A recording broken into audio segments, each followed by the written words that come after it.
সবচেয়ে জ্ঞানী 100 ব্যক্তির তালিকা তিনি করেছেন। 100 ব্যক্তির তালিকার পর এখন উনি হচ্ছেন নন মুসলিম, খ্রিস্টান। এখন কে সবচেয়ে বেশি, কার নামটা প্রথমে লিখবে, কার নামটা প্রথমে লিখবে, তিনি চিন্তায় পড়লেন। এরপরে তিনি গবেষণা করলেন সবার জীবনীগুলো গবেষণা করার পর অমুসলিম হওয়ার পরে সর্বপ্রথম তিনি যার নামটা নিয়ে আসলেন তিনি হচ্ছেন মুহাম্মাদুর আমার ভাইরা, আল্লাহ রাব্বুল আলামিন সেই নবীজি সাল্লাল্লাহু আলাইহি ওয়াসাল্লাম সম্পর্কে একটি নয়, দুটি নয়, অসংখ্য আয়াতে কারিমা আল্লাহর নবী সাল্লাল্লাহু আলাইহি ওয়াসাল্লামের প্রশংসায় আল্লাহ রাব্বুল আলামিন নাযিল করেছেন। আমি সূরাতুল ইসরার ৭৯তম আয়াত আপনাদের সামনে তেলাওয়াত করেছি। আল্লাহ রাব্বুল আলামিন বলেন, ওয়া মিনাল লাইলি ফাতাহাজ্জাদ বিহি নাফিলাতাল লাকা আসা আন ইয়াবআসাকা রাব্বুকা মাকামান মাহমুদা। যারা বলেন সুবহানাল্লাহ। আল্লাহ রাব্বুল আলামিন বলেন, ওগো আমার হাবিব, রাত্রির কিছু অংশে জেগে আপনি তাহাজ্জুদের নামাজ পড়ুন, আর এই তাহাজ্জুদের নামাজ পড়ার পর আপনার কি হবে? আল্লাহ পাক বলছেন, আসা আইয়াবআসাকা রাব্বুকা মাকামান মাহমুদা। আল্লাহ রাব্বুল আলামিন আপনাকে মাকামে মাহমুদ দান করবেন, সর্বশ্রেষ্ঠ মর্যাদা, সবচেয়ে প্রশংসনীয় প্লেস, সবচেয়ে সম্মানের স্থানে আপনাকে সমাসীন করবেন আল্লাহ সুবহানাহু ওয়া তাআলা, দুনিয়া এবং পরকালে। জোরে বলুন সুবহানাল্লাহ। চারিত্রিক বৈশিষ্ট্যে, আমলি জিন্দেগিতে, জ্ঞান গরিমায়, সভ্যতায়, আখলাক আচরণে, রাজনীতি, অর্থনীতি, শিক্ষানীতি, সমাজনীতি, যত নীতি আছে, যত বিষয় আছে, সব বিষয়ে আল্লাহর নবী মুহাম্মদ সাল্লাল্লাহু আলাইহি ওয়াসাল্লামের তুলনীয় গোটা পৃথিবীতে একজন মানুষও নাই, ঠিক কিনা বলেন? পৃথিবীর ইতিহাস যদি আপনারা খোঁজেন, গোটা পৃথিবীর ইতিহাস যদি খোঁজেন, আদম আলাইহিস সালাম থেকে শুরু করে ঈসা রুহুল্লাহ পর্যন্ত আলাইহিস সালাম, সমস্ত নবী রাসূল পয়গম্বররা মুহাম্মদ সাল্লাল্লাহু আলাইহি ওয়াসাল্লামের প্রশংসা করেছেন। হযরত আদম আলাইহিস সালাম তার সন্তানকে বললেন, ইয়া বুনাইয়া, হে আমার সন্তান, তুমি যখন আল্লাহ রাব্বুল আলামিনের নাম যখন নিবে, আল্লাহ পাকের নামের সাথে সাথে মুহাম্মদ সাল্লাল্লাহু আলাইহি ওয়াসাল্লামের নামও তুমি নিবে। যেহেতু মুহাম্মদ সাল্লাল্লাহু আলাইহি ওয়াসাল্লাম হয়েছেন এমন এক ব্যক্তি, আমি জান্নাতের মধ্যে, প্রত্যেকটি জান্নাতের কক্ষের মধ্যে, প্রত্যেকটি দরজার মধ্যে, জান্নাতের প্রত্যেকটি জিনিসের মধ্যে আমি দেখেছি আল্লাহ রাব্বুল আলামিন একটি নাম অঙ্কন করে রেখেছেন, একটি নাম লিখে রেখেছেন। সে নামটি হয়েছে মুহাম্মাদুর রাসূলুল্লাহ। গোটা পৃথিবীতে পর্যন্ত এমন একটি লোক পাওয়া যায় নাই যে মুহাম্মদ সাল্লাল্লাহু আলাইহি ওয়াসাল্লামের চরিত্রের ব্যাপারে, সম্মানের ব্যাপারে, ইজ্জতের ব্যাপারে আঘাত করে কেউ কথা বলেছে, ঠিক কিনা বলেন? দুর্ভাগ্যের বিষয়, সেই আরবের লোকেরা যখন নবী সাল্লাল্লাহু আলাইহি ওয়াসাল্লাম দুনিয়াতে এসেছিলেন, তখনও আরবের লোকেরা নবীজির চরিত্র নিয়ে কথা বলতে সাহস করে নাই। এরপরে ১,৫০০ বছর অতিক্রান্ত হয়েছে, কেউ চরিত্রের ব্যাপারে আঘাত করার জন্য সাহস হয় নাই। বাংলাদেশের একজন কুলাঙ্গার, নাস্তিক, মুরতাদ আসাদ নূর নামক একজন শয়তান বিশ্বনবী মুহাম্মদুর রাসূলুল্লাহ সাল্লাল্লাহু আলাইহি ওয়াসাল্লামের চরিত্রের ব্যাপারে এমন জঘন্যতম বক্তব্য পেশ করেছে, গোটা পৃথিবীর ইতিহাসে নবীজি সাল্লাল্লাহু আলাইহি সাল্লামের চরিত্রের ব্যাপারে এই ধরনের বক্তব্য অথবা নবীজির চরিত্রের ব্যাপারে কোনো বক্তব্য কেউ দেয় নাই, এ আসাদ নূর দিয়েছে। সে বলেছে মুহাম্মদ হয়েছে আরবের মরুর ডাকাত, একজন চরিত্রহীন লোক। চরিত্রহীন লোক বলে নবীজি সাল্লাল্লাহু আলাইহি সাল্লামকে গালি দেওয়ার পর কোরআনে কারিমের, আমাদের পবিত্র ধর্মগ্রন্থ কোরআনে কারিমকে হাতে নিয়ে সে প্রকাশ্যে ভিডিওর মাধ্যমে এই কোরআনে কারিমের কপিগুলোকে এক এক ছুঁড়ে ফেলে দিয়েছে। আজ থেকে এক বছর আগে আমি সরকারকে বলেছিলাম, তখনকার সরকারকে বলেছিলাম, বাংলাদেশের মধ্যে বিভিন্ন বিচার হয়, নবীজি সাল্লাল্লাহু আলাইহি ওয়াসাল্লামকে যে আসাদ নূর গালি দিয়েছে, নবীজি সাল্লাল্লাহু আলাইহি ওয়াসাল্লামের চরিত্রের ব্যাপারে যে কালিমা লেপন করেছে, কোরআনে কারিমের উপরে যে আঘাত করেছে, এই শয়তানটাকে গ্রেফতার করা দরকার। আদালতের মঞ্চের মধ্যে তাকে বিচার করে ফাঁসির কাস্টে ঝুলানো দরকার। এক বছর আগে সরকারের কাছে দাবি করেছিলাম, সরকার আমাদের কথা শুনে নাই। নবী প্রেমিক, নবী আশেক, আউলিয়া কেরাম আশেক, তাওহীদি জনতা এখন দাবি করছে, আমরা দাবি করছি নাস্তিক আসাদ নূরকে ফাঁসির কাস্টে ঝুলানো উচিত, ঠিক কিনা বলে? শুধু ফাঁসির কাস্টে, ফাঁসির মঞ্চে এই লোকটাকে ঝুলিয়ে তাকে প্রকাশ্যে বিচার করা দরকার, ঠিক কিনা বলেন? এই মতের সাথে কে কে এক মতে হাত তুলে দেখাও।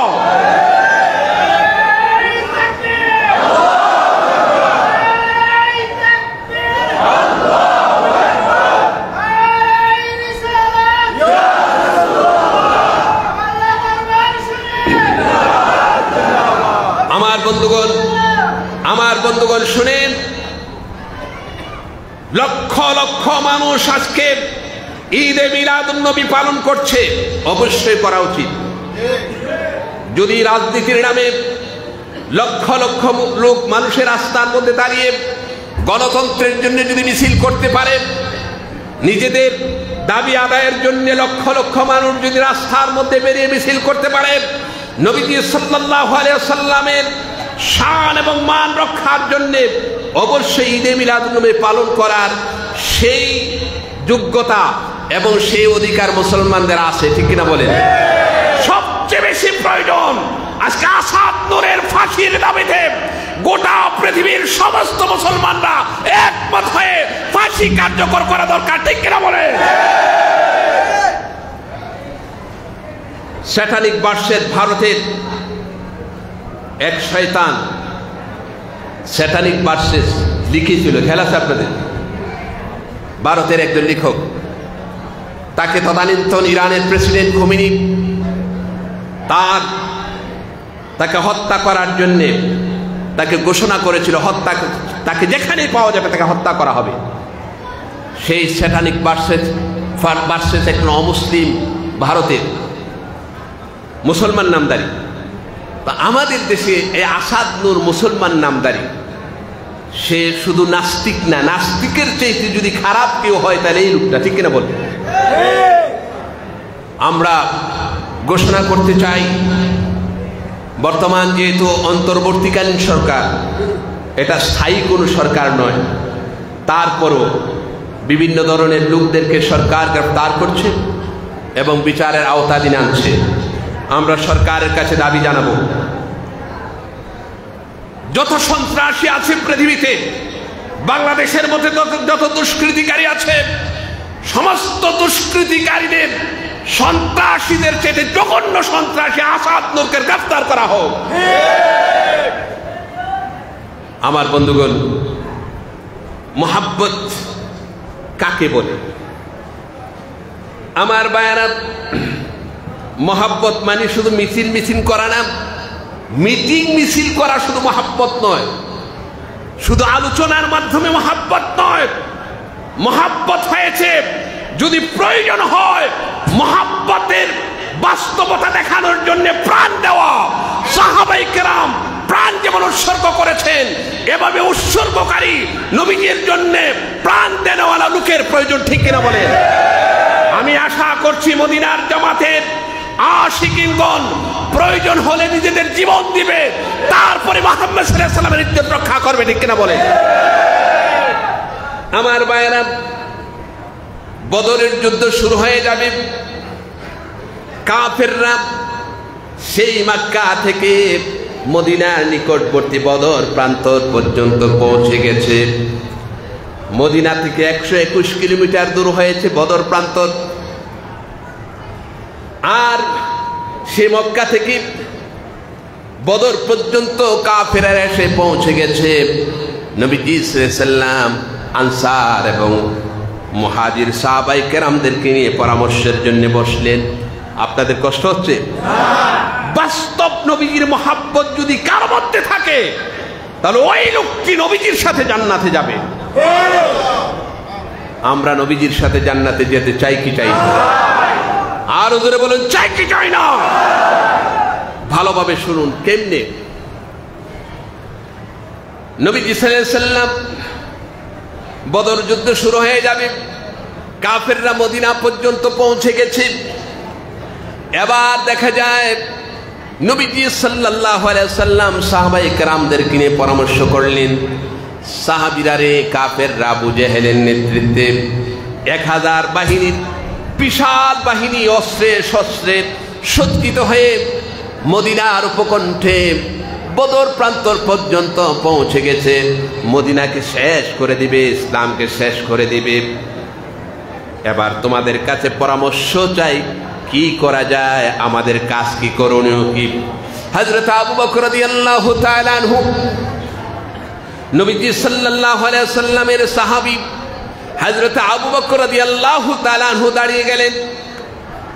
দাঁড়িয়ে বললেন, ইয়া রাসূলুল্লাহ ওয়া ইয়া হাবিবাল্লাহ, আমি আবু বকর, আমি জবাব দিচ্ছি, আপনি কাফেরদের সাথে যুদ্ধ করুন, আমাদের জান ও মাল আপনার জন্য উৎসর্গ করে দিলাম।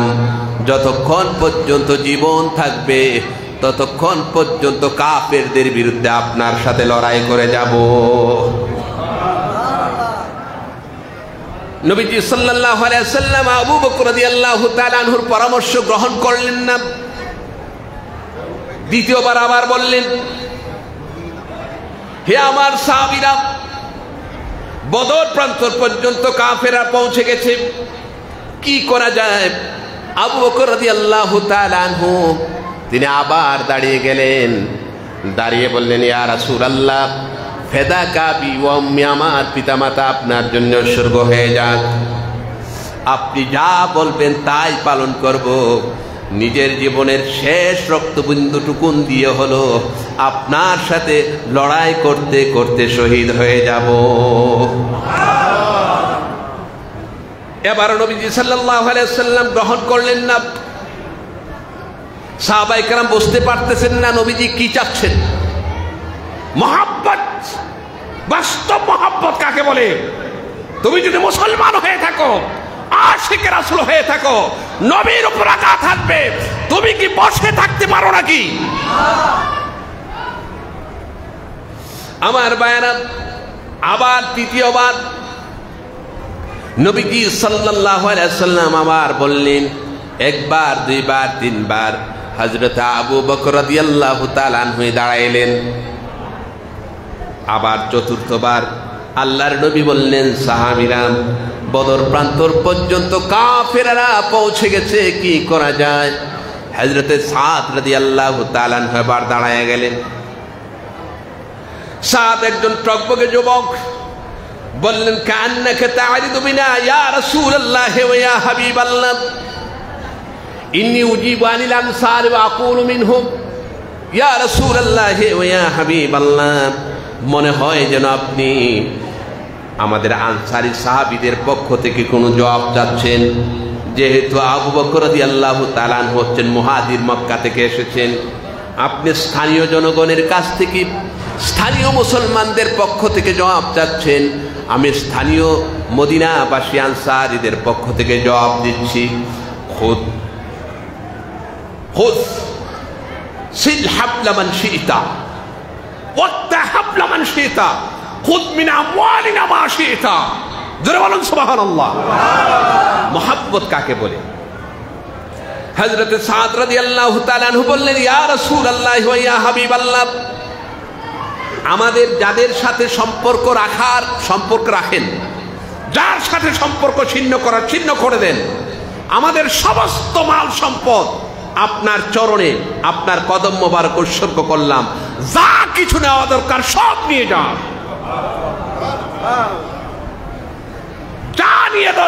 যা দরকার, যা কিছু দরকার সব নিয়ে যান। যা নিয়ে যাবেন আর যা রেখে যাবেন, আপনার নেওয়াটা আমাদের কাছে সবচেয়ে বেশি পছন্দ, নিলে আমরা খুশি হই। জোরে বললেন না সুবহানাল্লাহ। মহব্বত কাকে বলে? 10 টাকা খরচ করতে বাজে, ঠিক কিনা বলেন? 10 টাকা খরচ করতে কি কষ্ট লাগে? ইসলাম কি এভাবে এসেছে? দিন কি এভাবে এসেছে? মদিনার আশিকিন ভালোভাবে শোনো। এবার হযরতে সাদ রাদিয়াল্লাহু তাআলা আনহুর কথায় নবীজি খুশি হয়ে গেলেন। জোরে বলুন সুবহানাল্লাহ। সাদ রাদিয়াল্লাহু তাআলা আনহুর কথায় নবীজি খুশি হয়ে গেলেন। ফাস্তানারা ওয়াজহু রাসূলিল্লাহ সাল্লাল্লাহু আলাইহি ওয়াসাল্লাম, বুখারী শরীফের হাদিস। নবীজি সাল্লাল্লাহু আলাইহি ওয়াসাল্লামের চেহারা উজ্জ্বল হয়ে যায়। হযরতে মিকদাদ রাদিয়াল্লাহু তাআলা আনহু বললেন, ইয়া রাসূলুল্লাহ, আমরা আপনার ডান দিক থেকে, বাম দিক থেকে, সামনের দিক থেকে, পিছনের দিক থেকে আমরা আপনার সাথে জিহাদের মধ্যে অংশগ্রহণ করব, যুদ্ধ করব, আমাদের জীবন দিব, তারপরও আপনি নবীকে আমরা ছাড়ব না। আজ বাংলাদেশের মধ্যে সবচেয়ে বেশি প্রয়োজন মদিনার আশিকিন নবীজি মুহাম্মদ সাল্লাল্লাহু আলাইহি ওয়াসাল্লামের সত্যিকার অর্থে আবু বকর, সাদ, মিকদাদ, ওমর, ওসমান, আলী রাদিয়াল্লাহু তাআলা আনহুর মতো এমন আশিক রাসূলের প্রয়োজন, ঠিক কিনা বলেন? নারে তাকবীর, আল্লাহু আকবার, নারে রিসালাত, ইয়া রাসূলুল্লাহ, মদিনার জামাত কায়েম হোক, কায়েম হোক। দয়ার নবী যেখানে, আমরা আছি সেখানে। দয়ার নবী যেখানে, আমরা আছি সেখানে। নূরের নবী যেখানে, আমরা আছি সেখানে। আল্লাহর ওলি যেখানে, আমরা আছি সেখানে। প্রধান খলিফা জিন্দাবাদ, জিন্দাবাদ।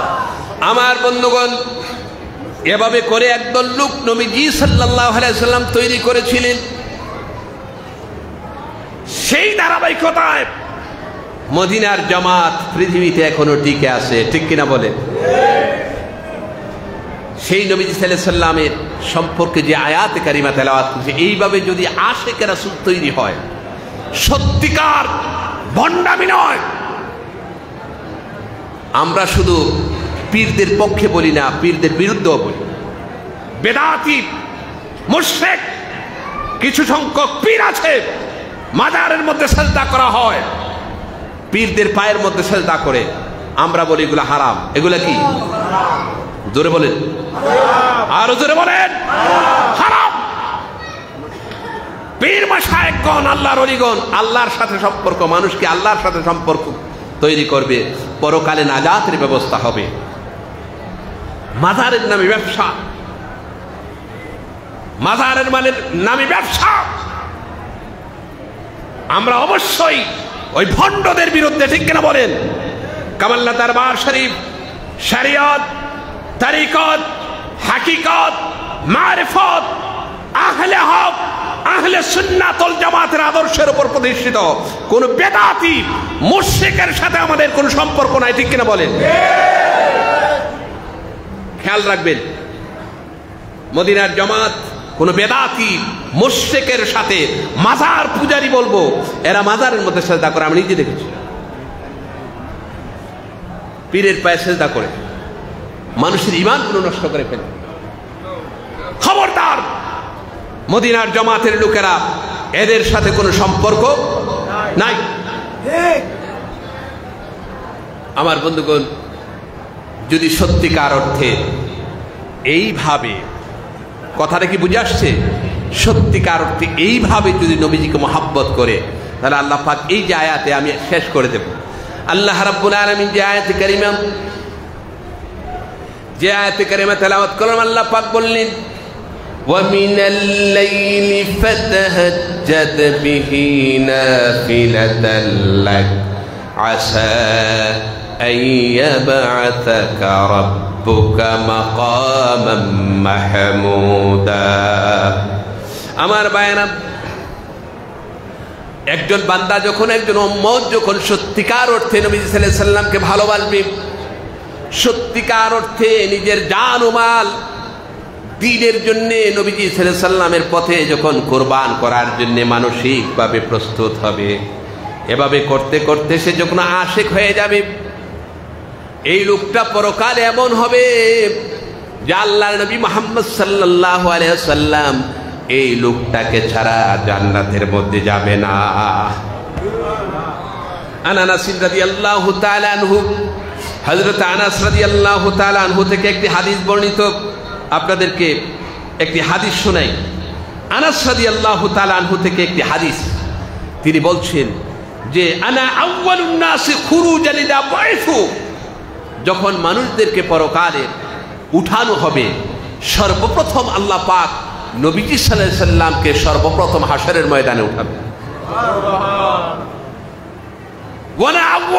আনা আতিন বিবাবিল জান্নাহ, সর্বপ্রথম জান্নাতের দরজার মধ্যে যিনি নক করবেন তিনি হচ্ছেন মুহাম্মদ রাসূলুল্লাহ সাল্লাল্লাহু আলাইহি ওয়াসাল্লাম। নবী সাল্লাল্লাহু আলাইহি ওয়াসাল্লাম বলছেন, এবার ফেরেশতারা জিজ্ঞেস করবে আপনি কে? তিনি বলবেন যে আমি মুহাম্মদ সাল্লাল্লাহু আলাইহি ওয়াসাল্লাম। ফেরেশতারা বলবে, হে মুহাম্মদ সাল্লাল্লাহু আলাইহি ওয়াসাল্লাম, আপনাকে ছাড়া, আপনি আগে প্রবেশ করা ছাড়া সমস্ত নবীদের জন্য আল্লাহ পাক জান্নাতে প্রবেশ করাকে হারাম করে দিয়েছে। নবী সাল্লাল্লাহু আলাইহি ওয়াসাল্লামকে সর্বপ্রথম কিয়ামতের দিন উঠানো হবে। ওয়ানা কাইদুহুম, নবী সাল্লাল্লাহু আলাইহি ওয়াসাল্লাম বলেন, ওয়ানা কাইদুহুম ইদা ওয়াফাদু, আল্লাহর কাছে যখন মানুষেরা যাবে তখন আমি তাদের নেতা হব, আমি তাদের কায়েদ হব। ওয়া আনা খাতিবুহুম ইদা উনসিতু আনসাতু, যখন তারা চুপ থাকবে, কেউ যখন হাশরের ময়দানে কোনো কথা বলতে পারবে না, আমি মুহাম্মদ সাল্লাল্লাহু আলাইহি ওয়াসাল্লাম উম্মতের জন্য আল্লাহর কাছে, আমি আল্লাহর দরবারে উম্মতের জন্য তাদের পক্ষ হয়ে উযর খাই পেশ করব, আমার উম্মতের নাজাতের জন্য আমি আল্লাহর কাছে সুপারিশ করব। এরপরে নবীজি সাল্লাল্লাহু আলাইহি ওয়াসাল্লাম বলেন, এরপরে নবী সাল্লাল্লাহু আলাইহি ওয়াসাল্লাম বলেন, ওয়া আনা শাফিউহুম ইদা হুবিসু, যখন এই উম্মতদেরকে পুলসেরাত, সিরাতের ওই পুলসেরাতের এখানে যখন তাদের আটকে দেওয়া হবে, তখন তাদের কে সুপারিশ করবে? কেউ কারো জন্য সুপারিশ করার জন্য এগিয়ে আসবে না। নবীজি সাল্লাল্লাহু আলাইহি ওয়াসাল্লাম বললেন, আনা শাফিউহুম, আমি আমার উম্মতের জন্য আল্লাহর কাছে তাদের জন্য শাফায়াত করব। সব মানুষেরা হয়রান পেরেশান হবে, সমস্ত মানুষ এমন পেরেশান হবে, সব মানুষগুলোকে উলঙ্গ করে উঠানো হবে, কেউ কারো দিকে তাকানোর জন্য ফুরসত পাবে না, কেউ কারো দিকে তাকাবে না। আমলনামা ডান হাতে দেওয়া হয় না, বাম হাতে দেওয়া হয়, এভাবে মানুষগুলো হয়রান পেরেশান হবে, কেউ কারো জন্যে শাফায়াত করবে না। ছেলে বাবার জন্যে, মেয়ে মায়ের জন্যে, বন্ধু বন্ধুর জন্যে কেউ কারো জন্যে শাফায়াত করবে না। সমস্ত নবী রাসূল পয়গম্বররা নাফসি নাফসি বলে হয়রান পেরেশান হয়ে পড়বে। তখন আল্লাহর নবী বললেন, আনা শাফিউহুম ইদা হুবিসু, যখন তারা আটকে যাবে, কেউ যখন সুপারিশ করবে না, আমি মুহাম্মদ সাল্লাল্লাহু আলাইহি ওয়াসাল্লাম আমার এই উম্মতের জন্য আমি সুপারিশ করব। অতএব নবী সাল্লাল্লাহু আলাইহি ওয়াসাল্লামের শাফায়াত আমরা চাই কি চাই না? আরো জোরে বলুন, চাই কি চাই না? এরপর ওয়ানা মুবাশশিরুহুম ইদা আইসু, একবারে মানুষ যখন হতাশ হয়ে যাবে, নিরাশ হয়ে যাবে, আর কোনো পথ আর কোনো বাঁচার ব্যবস্থা নাই। নবী সাল্লাল্লাহু আলাইহি সাল্লাম বলে নিরাশ হইও না, আনা মুবাশশিরুহুম, আমি মুহাম্মদ সাল্লাল্লাহু আলাইহি সাল্লাম তোমাদেরকে সুসংবাদ দিচ্ছি, নিরাশ হওয়ার কারণ নাই, আমি তোমাদের সাথে থাকব। আমার ভাইরা, এরপরে নবীজির বিশাল আলোচনা, সে আলোচনায় গেলাম না। নবীজি সাল্লাল্লাহু আলাইহি সাল্লাম সুপারিশ করে উম্মতদেরকে জাহান্নাম থেকে নিয়ে যাবেন জান্নাতের মধ্যে। একটি লোক, একটি উম্মত জাহান্নামে থাকলেও নবী সাল্লাল্লাহু আলাইহি সাল্লাম আল্লাহর প্রতি সন্তুষ্ট হবেন না। আল্লাহ পাক বলছেন, ওয়ালা সাউফা ইউতিকা রাব্বুকা ফাতারদা, হে আমার হাবিব, আমি আল্লাহ আপনাকে এমন দেওয়া দেব যে আপনি খুশি হয়ে যাবেন। হাদিসের মধ্যে এসেছে, ওয়াইনা হাদুম মিন উম্মতি ফিন্নার লান আরদা বিল্লাহ, আমার একটি উম্মত যদি জাহান্নামের মধ্যে থাকে তাহলে আমি নবী আল্লাহর প্রতি খুশি থাকব না। একটি লোক যদি, একটি উম্মত যদি জাহান্নামের মধ্যে থাকে তাহলে আমি নবী খুশি থাকব না। আপনাদেরকে বলি, আল্লাহ কোরআনে কারীমের মধ্যে বলছেন যে নবী আপনাকে আমি খুশি করব, আল্লাহর কথার মধ্যে মিথ্যা আছে? আওয়াজ করে বলুন, কোন মিথ্যা আছে? আল্লাহর কথা 100 না 1000% সত্য, ঠিক কিনা? নবী সাল্লাল্লাহু আলাইহি সাল্লাম বললেন যে আমি একটি উম্মত যদি জাহান্নামের মধ্যে থাকে আমি আল্লাহর প্রতি খুশি থাকবো না। আল্লাহ বলছেন খুশি করাবো। তাহলে সেই মুহাম্মদ সাল্লাল্লাহু আলাইহি সাল্লাম সমস্ত উম্মতদেরকে শাফায়াতের মাধ্যমে আল্লাহর জান্নাতে পৌঁছাবে। সেই নবী সাল্লাল্লাহু আলাইহি সাল্লামের দল হচ্ছে, জামাত হচ্ছে মদিনার। এতে খুশি না বেজার? আর জোরে বলুন, খুশি না বেজার? আমার ভাইয়েরা, শেষ করে দিচ্ছি আলোচনা, একটু বসেন, কষ্ট হচ্ছে আপনাদের? এরপরে জান্নাতীরা জান্নাতের মধ্যে চলে যাবে, জাহান্নামীরা জাহান্নামের মধ্যে চলে যাবে। আল্লাহ রাব্বুল আলামিন জান্নাতীদের জন্য সভা করবেন, একটি বিশাল সভার আয়োজন করা হবে। ওই সবার মধ্যে সমস্ত নবী রাসূল পয়গম্বরগণ থাকবেন, আউলিয়া কেরাম থাকবেন, সমস্ত উম্মতেরা থাকবে, জান্নাতীরা থাকবে।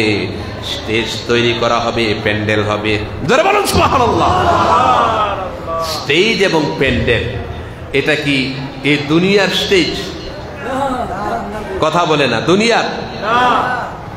এটা হচ্ছে জান্নাতি। জান্নাতের কেমন? এমন আসে, জান্নাতের এমন যে জান্নাতের একটা ইট, জান্নাতের সামান্য একটা ইট গোটা পৃথিবী, দুনিয়া আর দুনিয়ার মধ্যে যা কিছু আছে সব যদি বিক্রয় করে দেওয়া হয়, জান্নাতের একটি পাথর, একটি ইটের সমান হবে না। দীর্ঘ আলোচনা। সেই জান্নাতের মধ্যে আল্লাহ পাক বিশেষ মাহফিলের আয়োজন করবেন। মাহফিলের মধ্যে এবার স্টেজ থাকবে, কামা ফি শানিল্লাহি আযজা ওয়া জাল্লা, আল্লাহ পাকের শান যেমন স্টেজ হবে তেমন। আমাদের এই স্টেজের মতো নয়।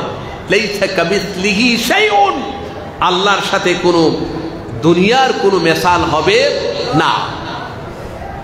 প্যান্ডেল হবে, স্টেজ হবে, স্টেজের মধ্যে 2টা আসন থাকবে। কয়টা? এই সবাই বলেন কয়টা? 2টি আসন থাকবে। একটি আসনের মধ্যে আল্লাহ সুবহানাহু ওয়া তাআলা উপবেশন করবেন। কেমন আসন এটা আল্লাহ জানেন, কেমনে বসবেন এটা আল্লাহ জানেন, এটা আল্লাহর সাথে সম্পৃক্ত। আমাদের এই ব্রেইনে এখন ধরবে না। আল্লাহ রাব্বুল আলামিন একটি আসনের মধ্যে উপস্থাপন করবেন, উপবেশন করবেন, আরেকটি আসন স্টেজের মধ্যে থাকবে। আর সমস্ত নবী রাসূল পয়গম্বরেরা সেখানে প্যান্ডেলের মধ্যে বসে থাকবেন। হযরত আদম আলাইহিস সালাতু ওয়াস সালাম, হযরত নূহ, হযরত ইব্রাহিম, হযরত মুসা, হযরত ঈসা আলাইহিস সালাতু ওয়াস সালাম সবাই সেই প্যান্ডেলের মধ্যে থাকবেন। সমস্ত সাহাবায়ে কেরাম, আউলিয়া কেরাম, উলামায়ে কেরাম, সমস্ত জান্নাতীরা সেই জায়গার মধ্যে থাকবেন। প্যান্ডেলের মধ্যে 2টি আসন থাকবে। 2টি আসনের মধ্যে একটির মধ্যে আল্লাহ সুবহানাহু ওয়া তাআলা আরেকটির মধ্যে আল্লাহর হাবিব মুহাম্মদ সাল্লাল্লাহু আলাইহি ওয়াসাল্লামকে আল্লাহ পাক বসার ব্যবস্থা করে দিবে। এরপরে তাফসীরের মধ্যে এসেছে, ইমাম বুখারী রাহমাতুল্লাহ আলাইহি বলেন, ফায়াহমাদুহুর রাব্বু তাবারাকা ওয়া তাআলা, সমস্ত নবী রাসূল পয়গম্বরদের উপস্থিতিতে ওই স্টেজ এবং প্যান্ডেলের মধ্যে আল্লাহ পাক এবার নবীজি সাল্লাল্লাহু আলাইহি ওয়াসাল্লামের প্রশংসা শুরু করবে। আর একটু আসতে বলেন, ফায়াহমাদুহুর রাব্বু তাবারাকা ওয়া তাআলা, তখন আল্লাহ পাক নবীজি সাল্লাল্লাহু আলাইহি ওয়াসাল্লামের প্রশংসা করবেন সবাই প্যান্ডেলের মধ্যে।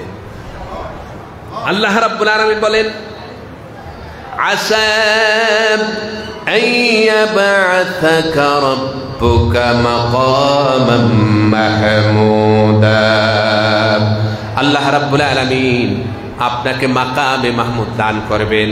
মাকামে মাহমুদ হয়েছে কিয়ামতের দিন ওই যে আল্লাহ রাব্বুল আলামিন সিংহাসনের মধ্যে বসিয়ে দিবেন। তারপরে যে আল্লাহ পাক প্রশংসা করবেন, ওই প্রশংসার প্লেস আর স্থানটা হয়েছে মাকামে মাহমুদ। আল্লাহ পাক এমন প্রশংসা করবেন, গোটা পৃথিবীর প্রশংসা যদি এক পাল্লায় রাখা হয়, আল্লাহ পাকের প্রশংসা যদি এক পাল্লায় রাখা হয়, একবার আল্লাহ পাকের প্রশংসা, একবার যদি আল্লাহ পাকের প্রশংসা একটি পাল্লার মধ্যে রাখা হয়, শুরু থেকে পৃথিবীর শেষ পর্যন্ত যত প্রশংসা করা হয়েছে সব যদি অন্য পাল্লায় রাখা হয়, কার পাল্লাটা ভারী হবে? আরো জোরে বলুন, কার? সেই মাকামে মাহমুদ আমাদের নবী সাল্লাল্লাহু আলাইহি ওয়াসাল্লামকে আল্লাহ পাক দান করবেন। অতএব সেই নবী সাল্লাল্লাহু আলাইহি ওয়াসাল্লামের শান ও মানকে আমি তো একটি আয়াতের সামান্যতম আলোচনা করি না। চলবে চলবে, একদিন নয়, 2 দিন নয়, 1 বছর নয়, 2 বছর নয়, দুনিয়া যতদিন থাকবে, যতদিন না কিয়ামত হবে, ততদিন পর্যন্ত মুহাম্মদ সাল্লাল্লাহু আলাইহি ওয়াসাল্লামের আলোচনা চলবে।